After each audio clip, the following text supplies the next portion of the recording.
তা বেটকির মা রেস্টুরেন্টে কেমন লাগতেছে বললা না তো? হ সুন্দর ওই এল্লা দেখুন একটা সেরা কেমন সেরের ধরে রাখছে বাত আমি শোনা তলা গ্রামে এক সেরি গেলে স্যার রাত ধরছিল তার চুলের মুড়ি ধরে গ্রাম তাই তাই আরে বাপ এটা শহর আর আমরা শহরের বিখ্যাত পুটকি দুয়া রেস্টুরেন্ট আছে চেয়ারে বসো সি সি সি সি এন তুডো সেন তুডো আমি তো সরম বরম আছে নাকি অন্য কোনো যায়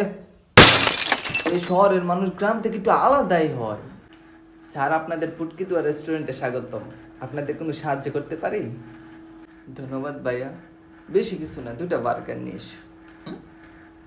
কি গো হুনছুনি দুলালের বোঝে বেটাল হয়ে পাচ্ছি তাই না গুছি আমি বলে মেকআপ করি আমি না বলে মেকআপ সুন্দরী তাই না এটা গ্রামের মধ্যে সরাইছে আল্লাহ তার বিচার করছে তারপর যেমন আল্লাহ ঠাটা পড়াইছে আরে এইসব কথা তোমার কে কয় তোমার নিয়ে না আর পারি না স্যার এই যে আপনাদের খাবারটা ধন্যবাদ ভাইয়া আরে বেটকির মা অনেক সব কথা বাদ দাও নো শুরু করো কি গো এটা কি লুডের ভিতরে গুছছে টুরা কি ফেট বলবো বাদ গিয়া বইটা বিরান্দা দুইটা ভাত খালি তো পারলাই না বাইগান পেটটা বললো অনেক তাড়াতাড়ি উঠো এটা খাইয়া উঠো কিরণ মাল্লাটা যাইতাছে গা